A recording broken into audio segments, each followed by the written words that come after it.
안녕하십니까. 2012년 파생상품 투자상담사 자격시험에 대한 설명회를 하도록 하겠습니다. 먼저 파생상품 투자상담사 자격시험이 어떤 거라는 것에 대해서 간략하게 소개를 하고요. 그 다음에 파생상품 투자상담사 과목별로 어떤 과목의 난이도가 높고 또 어떤 과목이 2010년, 11년의 경향을 잠깐 말씀드리면서 2012년 시험에 대비해서는 이러한 부분들을 주의해야 될 것이다라는 한 그러한 부분 위주로 정리를 하고요. 그 다음에 이제 그 파생상품 투자상담사를 공부하시게 되면 다른 금융에 관련된 금융 전문 인력에 관련된 다른 자격증과 어떤 과목이 중복되는지 간단히 언급하고 끝으로는 와우패스에서 운영하고 있는 각 단계별 학습 전략에 대해서 언급을 하도록 하겠습니다. 먼저 파생상품 투자상담사 시험에 대해서 간략히 개요를 말씀드리면 파생상품 투자상담사라고 하는 것이 무엇을 하시는 것이냐라는 것에 대해서 가장 먼저 가장 기본적으로 우리가 이제 증권회사에서 근무를 하면서 고객으로부터 파생상품에 대한 매매에 대해서 위탁을 받아서 중개를 해주는 그러한 역할을 하는 사람입니다. 즉 예를 들면 고객이라는 사람이 거래소에 매매되고 있는 파생상품, 이를테면 선물 거래라든지 옵션 거래라든지 이런 매매를 하고 싶을 때 고객이 거래소에다 직접 주문을 내는 게 아니라 증권회사, 즉 회원을 통해서 주문을 내게 됩니다. 그러면 이 회원이라고 하는 것이 구체적으로 금융투자회사, 즉 증권회사라든지 우리가 보통 과거에 알고 있던 선물회사 이런 데들이 회원인데 그럼 여기서 근무를 하면서 고객으로부터 이런 파생상품 매매에 대해서 투자 상담을 해주고 이런 중개를 하려면 이 파생상품 투자 상담사 자격을 반드시 갖춰야 된다는 말씀을 드리겠고요. 이러한 증권회사 외에도 은행이라든지 기타 이제 금융기관에서 특히 파생결합증권이라고 하는 것을 판매하고 있습니다. 파생결합증권이라고 하는 거에 대표적인 것 중 하나가 에코레 링크 시크릿이라고 해서 우리 주가 연계형 증권, 우리 보통 이제 많이 알려지긴 ELS라고 많이 알려져 있죠. 그래서 여러분들 은행에 가보시면 물론 증권회사에서도 판매하고 있습니다만은 은행에 가보면 ELS라는 게 있습니다. 그래서 ELS 같은 경우에 크게 이제 두 가지 원금 보장형과 비보장형이 있는데 지금 현재 판매되고 있는 것은 주로 비보장형 위주죠. 그런 것들이 파생 결합 증권에 해당하긴 하지만 파생 상품의 성격이 상당히 강합니다. 그래서 이런 것들을 판매하고자 할 때 반드시 이러한 자격을 갖추도록 하고 있는 거, 이런 부분들이 있고요. 이거 외에도 이제 파생 상품이 일정량 운영되는 파생 상품형 펀드가 있습니다. 그래서 파생상품형 펀드 같은 거를 취급할 때도 반드시 이런 자격을 갖춘 사람에게 한해서만 할 수 있도록 함으로써 최근에 특히 이제 증권회사 이외의 금융기관, 즉 은행 같은 데서 수요가 급증하고 있다라고 하는 부분을 말씀드릴 수가 있겠습니다. 두 번째, 이 시험을 어디서 주관하고 있냐면 과거 이제 증권회협회, 지금은 증권협회라든지 선물협회, 자산운용협회에 다 통합이 돼서 금융투자협회라고 명칭을 하고 있죠. 그래서 금융투자협회에서 주관을 하고 있고 시험과 관련된 이제 금융투자협회의 지정 기본 교재가 있습니다. 그래서 우리가 기본 교재를 통해서 학습을 하시는 게 가장 좋다는 말씀을 드리겠고요. 시험은 1년에 2번 보는 경우도 있고 3번 보는 경우도 있습니다. 그런데 최근에 수요가 급증하는 그러한 어떤 흐름에 맞춰서 2012년에는 3번 실시를 하게 됐습니다. 그래서 3번 같은 경우는 구체적인 날짜는 2월, 6월, 10월인데요. 2월 같은 경우에 2월 26일이죠. 그러니까 지금 12월이니까 약 2달 정도 남아 있는데 학습 준비 기간은 한 2달 정도 준비를 꾸준히 하시면 강의를 통해서 꾸준히 따라오시면 적절한 게 아닌가. 그래서 대개 보면은 약 2개월에서 3개월. 그래서 텀이 그 정도로 나와 있는 거죠. 그래서 이렇게 실시를 하고 있다는 말씀드리겠고, 응시 자격에는 제한이 없습니다. 누구든지 이제 응시를 할 수 있겠고요. 합격은 이 시험이 다 사지선다형입니다. 사지선다형인데 100문제를 출제를 하고 있습니다. 100문제 중에서 이 100문제를 2시간, 120분에 풀게 됩니다. 그러니까 120분에 푸니까 문제 난이도가 적어도 한 문제에 1분에서 1분 30초 안에는 풀어야 된다는 거죠. 그러한 스피드를 요구하고 있는 문제라는 말씀을 드리겠고, 합격을 하기 위해서는 60점 이상이 돼야 됩니다. 그리고 여러분 보시면 알겠지만 이 파생상품 투자 상담사는 시험 과목이 4과목으로 이루어져 있습니다. 그래서 1과목부터 4과목까지 있는데 그 과목별로 과목별로 40%를 넘어야 됩니다. 그래서 과락이라는 게 있다 이거죠. 전체로는 60이 넘었다 하더라도 1과목부터 4과목까지 어느 한 과목이 40점 미만이 있으면 평균이 60점을 넘어도 불합격 처리가 된다는 말씀을 드릴 수가 있겠습니다. 그러면 이제 그 수험생들이 갖는 궁금증 중에 하나가 합격률이 몇 프로냐 이렇게 이제 말씀을 많이 하는데 합격률에 대해서는 좀 편차가 좀 큽니다. 그래서 20%일 때도 있고 30%를 넘어설 때도 있습니다만은 대략 25%에서 한 30% 그 정도 수준으로 보시는 게 적당하고요. 대개 이제 학생인 경우에는 좀 시간적 여유가 좀 있기 때문에 좀 합격률이 높은 편인 데 반해서 되게 일반적으로 직장인들은 이제 업무에 이렇게 쫓기다 보니까 상대적으로는 합격률이 좀 낮은 그런 경향을 보이고 있는 게 일반적인 경향이다 이런 말씀을 드리겠습니다. 다음은 이 파생상품투자상담사의 시험 과목과 과목별 배점 상황 그리고 시험 과목별로 어떻게 준비해야 되는지 같이 섞어서 말씀을 드리겠습니다. 시험 과목은 총 4과목으로 이루어지는데 1과목 같은 경우 장내 파생상품이라고 해서 지정된 거래소에서 거래되는 그러한 상품이죠. 그리고 이제 2과목 같은 경우에는 장외 상품이고요. 장외 파생 3과목 같은 경우에는 위험관리라고 하는 부분하고 직무윤리 및 영업실무와 관련된 부분이고요. 4과목은 법규 및 규정에 관련된 그러한 부분들을 출제를 되고 있습니다. 그러면 세세하게 들어가 보면 1과목 장내 파생상품인 경우에는 2과목으로 이루어져 있죠. 선물과 옵션. 선물과 옵션이 각각 15문제씩 출제가 되고 있습니다. 그래서 여러분들이 보통 우리 자격시험을 공부할 때는 과목 차례를 꼭 지킬 필요는 없습니다. 왜냐하면 소설책이 아니고 소설책 같은 경우에는 당연히 1권, 2권, 3권, 4권 이렇게 읽어야 되겠죠. 3, 5, 7 이렇게 읽을 수는 없잖아요.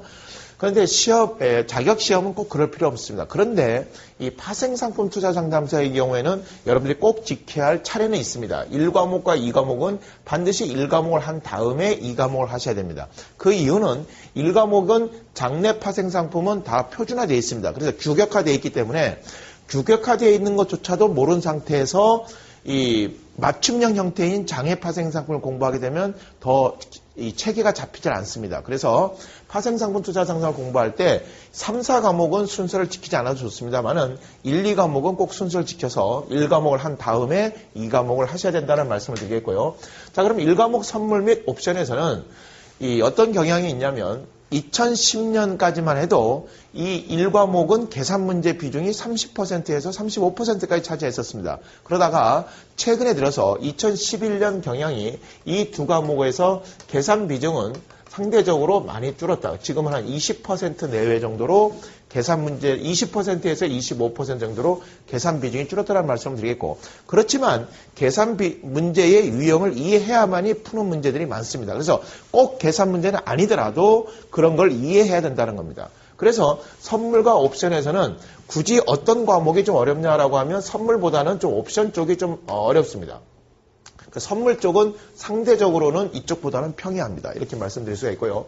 다만 여러분들이 공부하실 때 꼭 강조드리고 싶은 것은 이 파생상품 투자 상담사는 다른 자격시험하고 달리 처음에 내가 이해를 하고 있느냐 이해를 하고 있지 못하냐가 대단히 큰 차이를 갖습니다. 무슨 얘기인가 하면 내가 천천히 이해를 하지 않고 공부를 하면 여기까지 진도가 나왔다 하더라도 2과목, 3과목까지 왔다 하더라도 계속 헷갈립니다. 그래서 시간이 걸리더라도 1과목, 선물이라는 거래와 옵션이라고 하는 거래에 대해서 기본적 거래를 정확하게 이해하시는 것이 이 시험의 가장 중요한 포인트라는 걸 잊지 마십시오. 수험생 입장에서는 마음이 급하기 때문에 1과목 대충 보고 빨리빨리 2과목, 3과목 이렇게 하다 보면 계속 헷갈리고 정리가 안 됩니다. 그래서 시간이 걸리더라도 1과목을 반드시 잡아라라는 말씀을 드리겠고, 1과목을 내가 확실하게 틀을 잡을 수 있다면 3과목, 2과목, 3과목 넘어가는데 상당히 수월하다.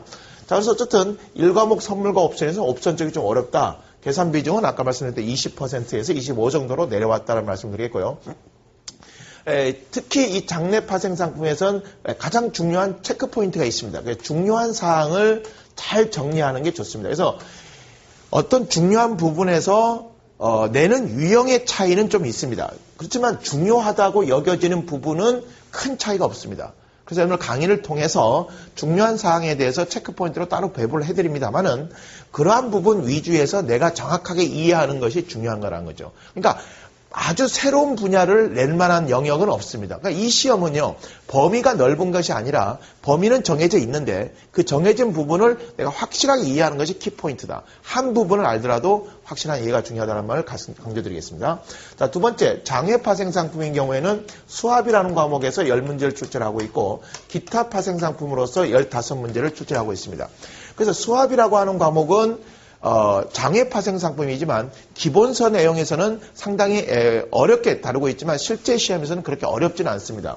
그래서 수합은 크게 이자율 수합이라고 하는 IRS, 통화 수합이라고 하는 CRS 부분을 다루게 되는데 가장 중요하게 다루는 부분이 IRS, 금리 수합이기 때문에 시험 공부를 금리 수합 위주로 정리하시면 되겠고 여기서도 계산 문제가 한 두세 문제 정도는 출제되고 있다는 말씀을 드리겠습니다. 기타 파생 상품, 문항수가 많죠. 이 과목에서는 수합보다는 요 기타 파생 상품이 좀 까다롭다. 기타 파생 상품에서는 기타 장애 파생 상품의 옵션. 그러니까 여기도 옵션인데 왜 또 옵션이냐? 요거는 표준화된 거고, 이건 비표준화된 이 옵션 상품을 다루게 되고, 이런 거 외에도 신용 파생 상품과 관련된 부분들, 장외 통화 선물함과 관련된 장외 통화 관련된 부분들, 이러한 부분들을 좀 다루고 있는 게 기타 파생 상품에서 다루고 있는 가장 중요한 부분이다라고 할 수 있는데, 역시 이 부분에서는 이 장외 옵션, 이 부분에서 약 50%를 출제하고 있기 때문에 가장 중요한 부분이라는 말씀드리겠고, 여기서도 계산 문제가 한 4, 5문제, 그러니까 비율로는 한 30% 정도, 20, 30% 가까이 내고 있다. 그렇지만 이 기타 파생 상품이 좀 까다롭다라는 말씀을 드리겠습니다. 그래서 1과목에서는 옵션이 좀 까다롭고요. 2과목에서는 기타 파생 상품이 좀 까다롭다는 말씀을 드리겠습니다. 3과목 위험관리 및 직무윤리에서는 위험관리부터 하면 위험관리 부분은 13문제를 내고 있는데 위험이라고 하는 것이 가장 대표적으로 이제 시장 위험과 신용 위험과 그다음에 운영 위험, 기타 이런 부분을 다루고 있는데 가장 중요하게 다루는 부분은 마켓 리스크라고 하는 시장 위험입니다. 보통 밸류의 리스크라고 불리는 시장 위험의 측정, 이 시장 위험의 측정이 가장 비중이 큽니다. 그래서 약 50%, 60% 가까이가 마켓 리스크다. 특히 여기서는 계산 문제를 잘 정리해야 됩니다. 계산 문제 비중이 상당히 이 안에서 계산 문제 비중이 한 50% 차지합니다. 그래서 계산 문제를 계속 많이 내고 있는 분야가 위험 관리다라고 말씀드리겠고, 신용 위험도 무시할 수 없는, 어쨌든 리스크 관리에서는 가장 중요한 게 시장 위험과 신용 위험이다. 이렇게 말씀을 드릴 수가 있겠습니다. 그다음에 이제 직무윤리와 그다음에 영업실무인데요. 직무윤리는 공부할 때는 매우 쉽습니다. 그러니까 윤리적인 거니까 뭐 들어도 뭐 다 맞는 말 같아. 그러나 실제 시험에서는 까다로운 과목이 또 직무윤리입니다. 그러니까 공부는 쉽게 했는데 시험에서는 헷갈리는 경우가 많다. 왜? 다 맞는 말 같으니까. 그래서 강의를 통해서 잘 정리하시는 게 필요하다는 말씀드리겠고요. 영업실무가 있는데 이 영업실무는 4과목의 거래수 규정과 중복됩니다만은 이거는 말 그대로 매매와 관련된 실무입니다. 그래서 매매를 하시는 분들은 좀 익숙하실 거고요. 그렇지 않은 분들은 좀 낯설 텐데 어떤 실무적인 내용을 다루기 때문에 어려운 과목은 아니다. 그 다음에 4과목 법규입니다. 법규가 조금 까다로운데요. 법규인 경우 이제 자본시장법 6문제, 금융위 규정 6문제, 그 다음에 협회 규정 4문제, 거래소 규정 4문제 이런 식으로 해서 내고 있습니다. 자본시장법이 좀 까다롭습니다. 이 부분이 까다로운 거죠. 자본시장법과 금융위 규정은 같이 연결된 과목인데요. 차분하게 기본서를 중심으로 정리하는 게 꼭 필요하다는 말씀드리겠고요. 협회 규정이나 거래 규정은 좀 평이합니다. 특히 이 거래소 규정과 영업실무 규정은 좀 중복되는 경향이 있으니까 참고하시기 바라겠고, 이 4과목에서는 자본시장법 또는 뭐 금융위 규정 같이 묶어서 좋습니다만은 이 부분이 좀 까다롭다. 최근 경향에서 그런 특징을 보이고 있다는 말씀을 드리겠습니다. 자, 그래서 1과목 30문제, 2과목 25문제, 3과목 25문제, 그 다음에 4과목 20문제 해서 총 4과목을 이루어 있고 각 과목별로 이 소과목은 아닙니다. 과목별로 40% 이상.